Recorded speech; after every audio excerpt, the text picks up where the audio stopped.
Hello, Dick. Roy, first of all, can you update us on the squad? Anybody who's coming back from injury or match fitness, Mayer, Dan, Wickham?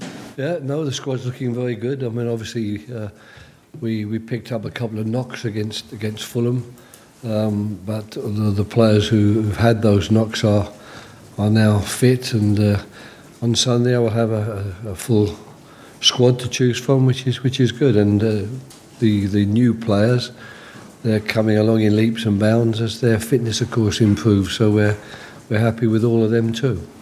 I guess you look back at the Fulham game now. What does it taught you? What have you learned from it?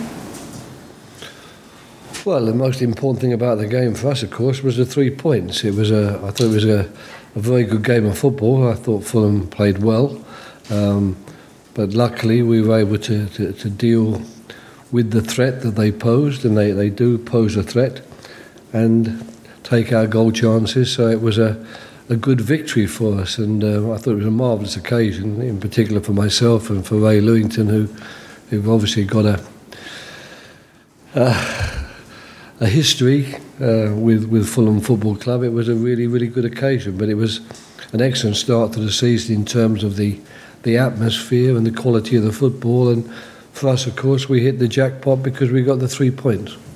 The big news this week has been Wilfried Zaha extending his contract. What does it mean for the side, for yourself? Well, first of all, it means that any speculation about him leaving us is quashed. I think it's very, very good that a player of his ability has committed his long-term future to the club. We think very, very highly of him, both as a person and as a player. I think he's got even a sort of talismanic quality when it comes to being from this part of the world and from starting his career at Crystal Palace Football Club. I think all of those things need to be factored in, and we're obviously delighted that he's decided now that this is where he wants to be, because when you sign a contract of that length and that magnitude, it means that that's where you intend to be for the coming years, and it gives the chairman and Doug Friedman a chance also to do some very serious planning around players in the future, and he's a player, of course, we would like to plan around. Sounds an obvious question. How good is he? You'll have seen a lot of players down the years. How highly do you rate him? Oh, he's very, very good. I mean, all players have got qualities, of course, and there aren't many players that you could say literally can do every single thing and score top marks in every aspect of the game, but he scores top marks in so many aspects of the game. And when it comes to dribbling and manipulating the ball and going past opponents, then I put him up there with the very best. What do you make of Liverpool and what you've seen of them so far, Roy?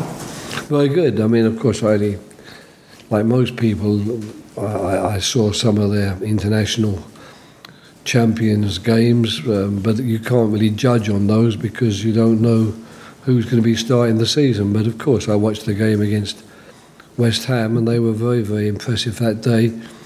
Basically as impressive as I expected them to be, because they've got stronger and stronger through the seasons, and I think it is Jurgen Klopp's third full season, am I right in saying that? And of course those seasons give you transfer windows, and I think in each of the transfer windows Liverpool have been steadily improving on the players they have, but more importantly perhaps they've been improving the players that are already there and keeping those players, which is, if you've got good players at your club, keeping them is also a difficult task, and I'm sure Liverpool will say we know that because we've lost the likes of Suarez and Coutinho. It'll be a big night here at Selhurst Park under the floodlights. Do you do anything special to try and cope with that attacking threat, or are you looking to how you can impose your will on them? Well, a bit of both, really. Of course, you look at the attacking threat they pose, and you think and you work on the training field at trying to make certain the players know where that threat's coming from and what they might be able to do tactically and positionally to nullify it to some extent. When I say nullify it, you're not going to stop it completely, because we're talking about players of the highest possible class. But we know the way they play and where their strengths lie. But knowing that and stopping it are, of course, two different things. And then there is the element too that we are playing at home, and we think we have threats of our own. We think we have the ability to cause teams a problem when we have the ball, so we haven't been nonchalant about that side. It's in no way going to be a case of us just accepting that we can't beat them, so therefore we'll just try to defend against them. We'll treat it in the same way as we treat the Fulham game. We'll try to defend well when we don't have the ball, and when we've got it, we'll try and use the gifts that we have in forward positions, because we've got some players up there that all teams will be concerned about. Can you tell us a little bit about Wan-Bissaka? He obviously played last season in press, but he's caught the eye a lot, especially in the opening game, and assists in his performance. Yeah, he was very good in pre-season. His opening game was excellent, and we believe strongly in him. Myself and the coaching staff, we think he's got the qualities needed to become a top right back. But it's one game, and I think it's a bit dangerous for us coaches in particular to start saying that a player is a wonder player after one performance. He had a very good game, but you must remember he's still young. He's played 8 times in the Premier League. That's not a lot of games, and we believe he'll get better and better. But we are delighted with him, and of course it's always nice when one of your players has a good game and captures the headlines as a result of it. So I'm very happy for him in that respect, but I still think that it's better that we allow him to continue to learn his trade, continue to prosper, without trying to raise him up on pedestals to then saw the legs off the pedestal when it suits us.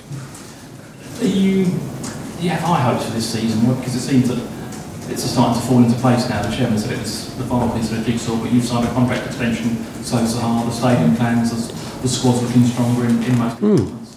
Oh, there's a lot of positives for the club at this moment in time. The only thing is that we still have a very difficult task on our hands, and that task is to make certain that we keep away from that relegation zone. In recent years we've flirted with it, I'm afraid, and have often spent quite long periods of time in the actual relegation zone, or maybe just above it. It would be nice if this season could see us in a much more comfortable and secure and stable position. That's what we would like. But I think the actual team we have, and now the bench we have is looking stronger all the time. But we aren't a big squad of players, that's for sure. We don't have an awful lot of players, and we would be very vulnerable if we hit a run of injuries like we did last year, because we don't have a depth of squad in terms of numbers. But I do think this year we have a better depth of squad in terms of the players available to me to compete for places in the team and be on the bench and keep the guys who maybe have got the shirt at the moment honest and hard working, because they know if we aren't, and if our standards drop, there are people here who will come in and take our place. And how was this morning? What was it like training in front of the fans and signing some autographs? Yeah, it's good. I mean, I think these are things that all clubs do these days, and the national team did it as well, of course, and I think that's something which is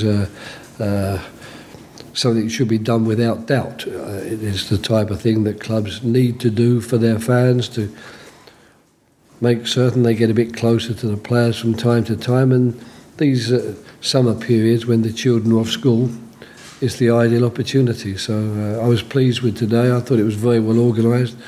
The crowd were very enthusiastic but extremely well behaved as well, so it didn't affect the type of session I wanted to do. So all in all, it's been a good day, and we were just extremely fortunate that we chose Friday and not Thursday to do it, because it would have been a bit miserable for them yesterday in the monsoon rain that we trained in. Thank you. Emma from BBC. Well, Emma. Okay.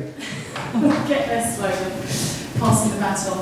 Roy, what conversations did you have, if you had any, with Wilf before the signing of the new contract? Well, I have conversations with Wilf all the time, really. I mean, I didn't need to have one specific conversation where he and I sat down and discussed the new contract. It was been obvious, I think, to Wilf all the way through that as far as I was concerned and my coaching staff was concerned, we were very anxious for him to sign a new contract and to be happy going into the new season with his new contract, because we've made it clear to him that we were grateful, of course, for what he did for us last season, and he did a lot for us last season with his goals and his assists and the way he played, and we've tried to make it clear to him that we need a lot more of that going forward, and also that, you know, he's telling himself that he can do even more when it comes to actually scoring and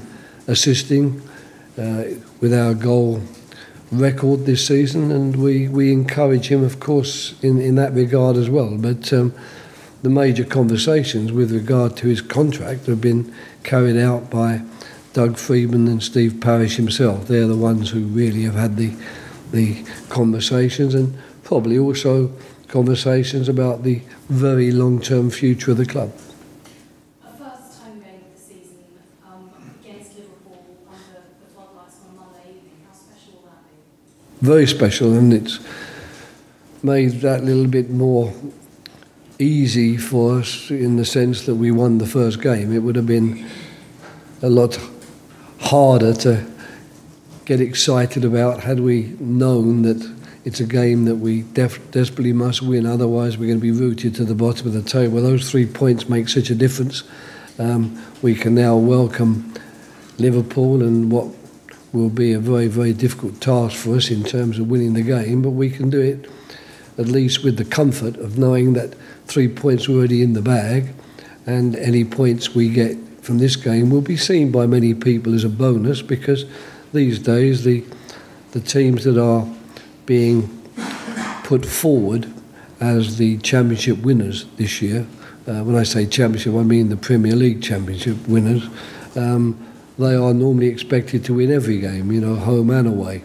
So we know what we're going to be up against, but we're ready for it, and we're happy to be going into the game, as I say, with those 3 points behind us.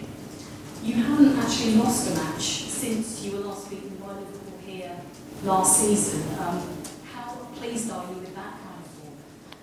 Oh, it's a fantastic run of results, really. I think it's 7 unbeaten, and I think it's 4 straight victories, which is, you know, something which you don't get in the Premier League if you're honest. I mean, unless you are one of those clubs that are expected to win every game, and we aren't in that category. So we're really pleased about that. But of course, there's always going to be a situation where, to keep that run going, you're going to come across the teams which are rated more highly than you are, and which will cause you perhaps more problems as well. But we're going to be ready for that, and we go into it with a degree of confidence, and that's the confidence that this run of games has given us. And that must be something that you've given these players, Roy. You seem to be able to give that confidence to teams. What you do as a coach really is to prepare players. That's all you can really do. You can't play for them. You can't tell them exactly what they should be doing in every minute of a football match, because every football match is so totally different. There's never the same story, and what's more, things happen that you just can't legislate for in your preparation. You know, refereeing decisions are one, and players being sent off, etc., is another classic example.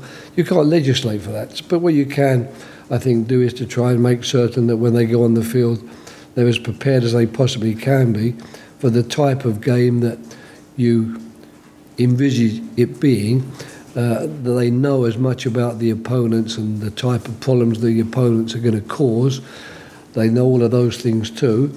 And then perhaps most importantly of all, I think it's important as a manager or coach that the players go onto the field knowing that the coach and the manager believe in them, that they have the confidence of everybody, teammates and staff alike, and that they know their jobs, and that they're confident they know their jobs, because then that's when we have to hand the game over to them, because at the end of the day, the people who come to Sellers Park on Monday night, they're not coming to see me or Ray Lewington, they're coming to see the players in the Crystal Palace shirt, and that's how it should be. And Christian Benteke does tend to score against Liverpool. He's a former Liverpool player. Right. What do you think it would mean to him? Yeah, it would mean a lot for him to score against Liverpool and anyone else for that matter, because he's desperate this season to put last season behind him and to put the the disappointment of last season behind him, and what better way to do that really than to come out against his former club and score against them. So I don't think it will be difficult to motivate Christian Benteke. It never is, and it certainly won't be on Monday night. Okay, Emma. Okay, that concludes the broadcast section. Thank you. We'll now